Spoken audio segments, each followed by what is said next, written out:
ইরানের এই যে ডিসেন্ট্রালাইজ যে সিস্টেম, তার মানে তার সমস্ত শক্তিগুলোকে সে বিভিন্ন ছোট ছোট অংশে ভাগ করার কারণে আমেরিকা ইসরায়েলের মাথা খারাপ হয়ে গেছে যে কয় জায়গায় অ্যাটাক করবে। যেমন ডোনাল্ড ট্রাম্প হুমকি দিয়েছে যে 48 ঘন্টার মধ্যে যদি সে হচ্ছে যে হরমুজ প্রণালী একদম পুরা উন্মুক্ত করে না দেয়, তাহলে হচ্ছে যে সমস্ত বিদ্যুৎ ব্যবস্থা হচ্ছে একদম ধ্বংস করে দিবে ট্রাম্প। তো এইটা কি আসলে বাস্তবে সম্ভব? Near to impossible. কি কারণে? কারণ ইরানের যে হচ্ছে বিদ্যুৎ ব্যবস্থাটা আছে, এটা প্রায় 450-রও বেশি মানে আলাদা আলাদা কেন্দ্রে হচ্ছে বিভক্ত। তার মানে সে যদি গোটাল দেশকে বিদ্যুৎবিহীন করতেছে, তাহলে 450-র বেশি জায়গায় তাকে আলাদা করে বোম্বিং করতে হবে এবং এই স্থাপনাগুলো ধ্বংস করতে হবে। আসসালামু আলাইকুম। ইরান যুদ্ধের ক্ষেত্রে এমন একটা কৌশল নিয়েছে যে আমেরিকা যখন সাদ্দাম হোসেন এবং লিবিয়াকে গাদ্দাফিকে যেই কৌশলে হচ্ছে পরাজিত করছে, সেখান থেকে ইরান শিখছে এবং শিখে বিগত 20-25 বছরে এমন একটা কৌশল তারা কাজে লাগিয়েছে, যেই কৌশলটা হচ্ছে যে তাদের যে শক্তির যে কাঠামোটা সেটাকে হচ্ছে যে ডিসেন্ট্রালাইজ করছে।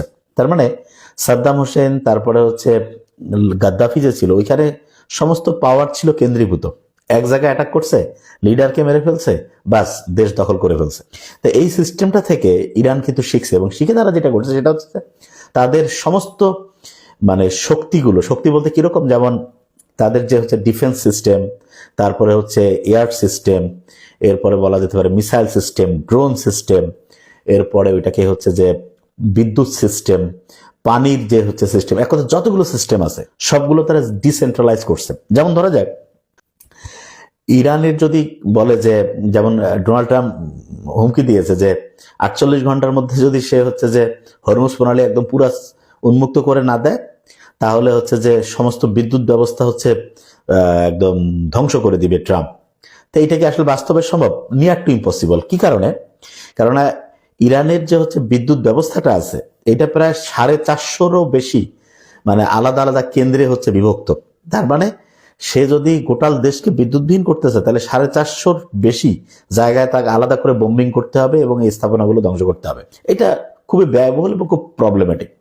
আরেকটা জিনিস, যেমন ধরা যাক যে ইরানের হচ্ছে যে এই যে তাদের যে আইআরজিসি আছে, এদের কিন্তু হচ্ছে যে শুধু ওই সেন্ট্রাল কমান্ডে চলে তারা তা না, কিন্তু তাদের মানে একেবারে গোটাল দেশে প্রায় 30টার মতো শাখায় ভাগ করছে। ওগুলোর ছোট ছোট বিভিন্ন গ্রুপ আছে এবং প্রত্যেকটা হচ্ছে নিজস্ব সিস্টেমে কাজ করতে পারে।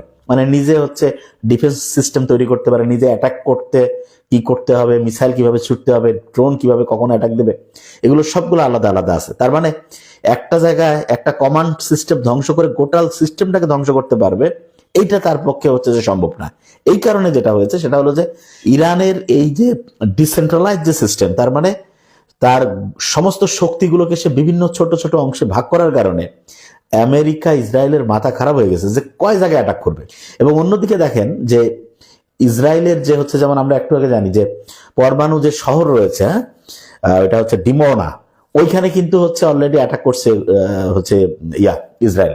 আর কি বলে এটাকে, ইসরায়েলের যে ডিমোনা শহরে অ্যাটাক করছে হচ্ছে ইরান, এবং করে এমন ধ্বংসযজ্ঞ চালিয়েছে যে সেখানে হচ্ছে যে বলা যেতে পারে যদি ইরান চাইতো তাহলে হচ্ছে হতাহত তো অনেক হয়েছে, এটা মানে আরো ব্যাপক হচ্ছে ক্ষয়ক্ষতি করতে পারতো। তো এটা একটা জাস্ট ইশারা দিয়েছে, যদি হচ্ছে এখন ইসরায়েল যদি আরো আক্রমণ বেশি করে এবং এদের যে বড় বড় পারমাণবিক যে হচ্ছে সেন্টারগুলো আছে, এগুলোতে যদি হচ্ছে বড় রকমের আক্রমণ করে, তাহলে কিন্তু পুরা বলা যেতে পারে যে যতগুলো হচ্ছে পরমাণু কেন্দ্র, পরমাণু শহর রয়েছে ইসরায়েলের, এগুলোতে কিন্তু হচ্ছে আক্রমণ করে ফেলবে।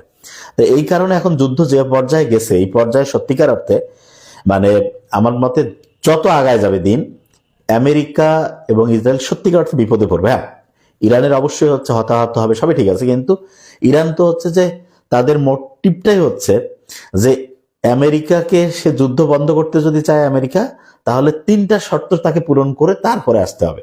1 নম্বরে হচ্ছে যে ভবিষ্যতে আর কোনো আক্রমণ করতে পারবে না এটা আমেরিকা, এই একেবারে একটা বড় গ্যারান্টি লাগবে। 2 নম্বরে হচ্ছে যতগুলো হচ্ছে যে এই যে আমেরিকান যে বেস আছে মিডল ইস্টে, সবগুলো হচ্ছে গোটায় ফেলতে হবে।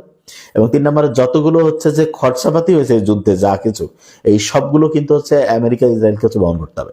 তাই এমন কঠিন 3টা শর্ত, এবং এইটা কিভাবে মিউচুয়াল হবে সেটা পরে জানা যাবে। কিন্তু একটা ইন্টারেস্টিং জিনিস হচ্ছে যে এই যুদ্ধের যে প্রিপারেশনটা সেটা কিন্তু হচ্ছে যে ইরান সে একেবারে 20-25 বছর সময় থেকে নিয়েছে, এবং এই কারণে তাদের সাথে পারা নিয়ার টু ইম্পসিবল। তা আমার মনে হয় সামনে দিন যত আগায় যাবে আমরা দেখতে পাবো যে মানে এটা দুই পক্ষই হয়তো ধ্বংসযজ্ঞ চালাবে, তবে এটা নিশ্চিত বোঝা যাচ্ছে যে আলটিমেটলি ইরানের সাথে হচ্ছে যে আমেরিকা এবং ইসরায়েলের হচ্ছে পরাজয় হবে। কেননা হচ্ছে ইরানকে হচ্ছে যে যদি সবগুলো আলাদা আলাদা করে ধ্বংস করতে চায়, তার আগেই দেখা যাবে যে ইরানে তাদের বড় বড় সেন্টারগুলো যেগুলো ইসরায়েলের মধ্যে আছে এবং মধ্যপ্রাচ্যে যে বেসগুলো আছে ওইটা হচ্ছে যে আমেরিকার, সেগুলোতে অ্যাটাক করে বিশাল ধ্বংসযজ্ঞ চালাবে। তা আমার মনে হয় এটা থেকে আসলে ট্রাম্প যে বড় ভুলটা করছে সেটা থেকে সে যত তাড়াতাড়ি বের হয়ে আসতে পারবে তার দেশের জন্য ভালো, ইসরায়েলের জন্য ভালো, ইরানের জন্য ভালো, সারা পৃথিবীর মানুষের জন্য ভালো। আল্লাহ সবাইকে হচ্ছে সৎ পথে চলার তৌফিক দান করুক। Thank you so much. আসসালামু আলাইকুম।